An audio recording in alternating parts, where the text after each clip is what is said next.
Assalamualaikum warahmatullahi wabarakatuh.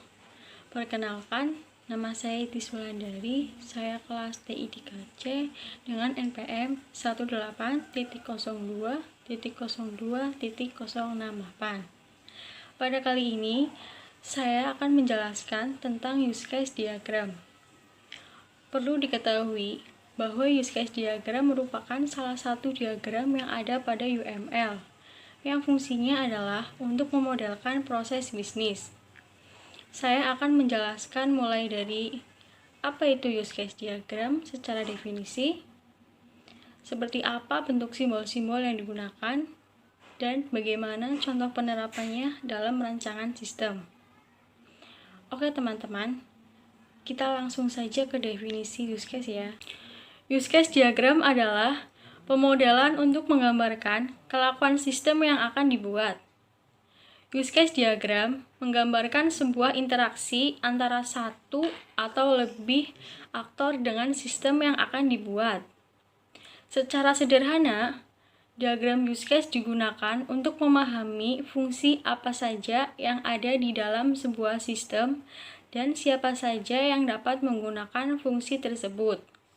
Jadi, alangkah baiknya sebelum kita membangun sebuah sistem, kita membuat use case diagramnya sebagai gambaran kita.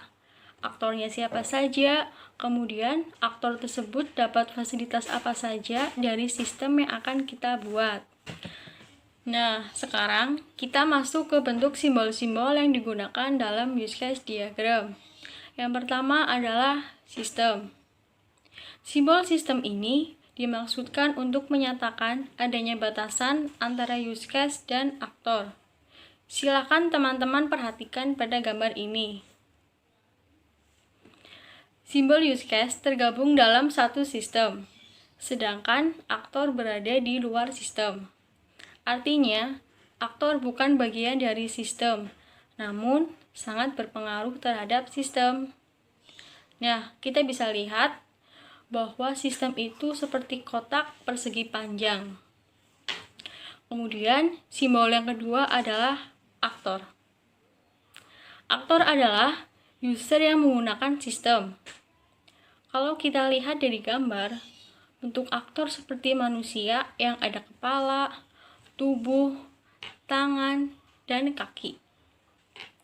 Namun sebetulnya, meskipun simbol aktor seperti gambar orang, tetapi aktor belum tentu merupakan orang ya teman-teman. Aktor juga dapat merubah sistem lain yang berada di luar sistem. Kemudian yang ketiga adalah use case. Simbol yang bentuknya oval ini disebut dengan use case, yang fungsinya adalah menggambarkan fungsi-fungsi dari sistem. Use case adalah fungsionalitas yang disediakan sistem sebagai unit-unit yang saling bertukar pesan antar unit atau aktor. Dan yang keempat ini teman-teman, ada relasi. Yang pertama, ada relasi yang bentuknya panah terputus-putus yang diberi nama include. Ini adalah relasi include ya teman-teman.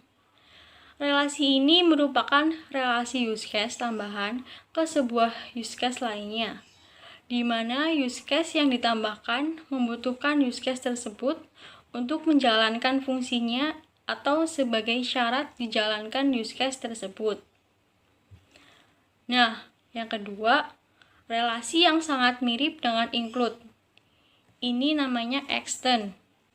Bentuknya sangat mirip dengan include, namun fungsinya sangat jauh berbeda.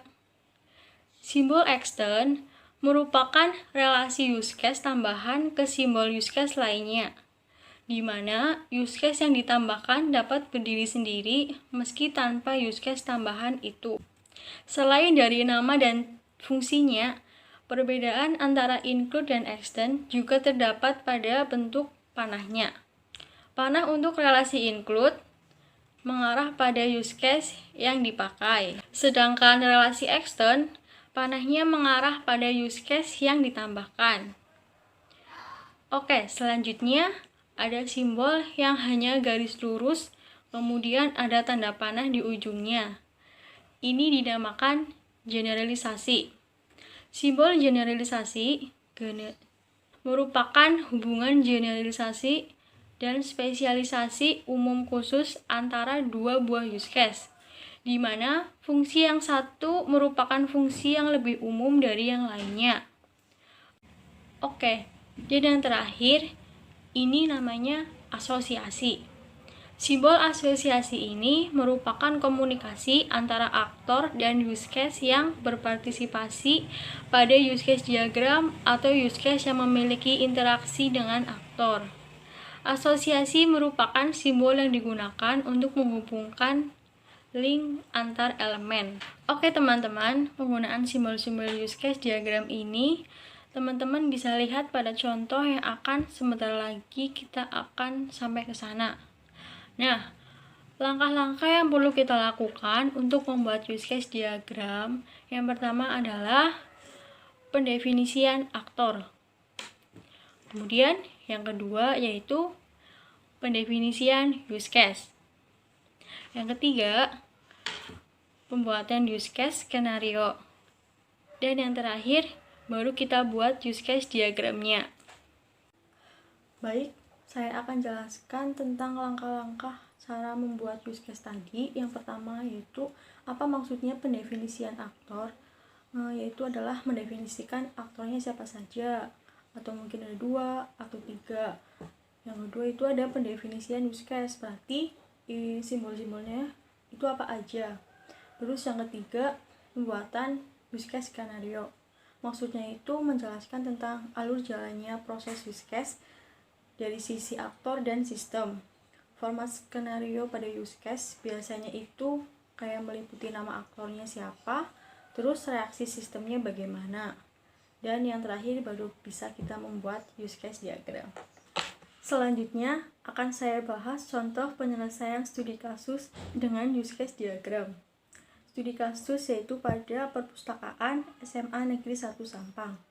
Melibatkan 4 proses yaitu pendaftaran, peminjaman buku, pengembalian buku, dan pelaporan. Proses yang pertama yaitu pendaftaran. Berikut tampilan use case pendaftaran. Pada gambar ada 2 aktor, yaitu anggota dan admin. Anggota pada mulanya melakukan pendaftaran ke perpustakaan. Kemudian admin melakukan registrasi data anggota dari anggota yang mendaftar dengan terlebih dahulu login ke sistem.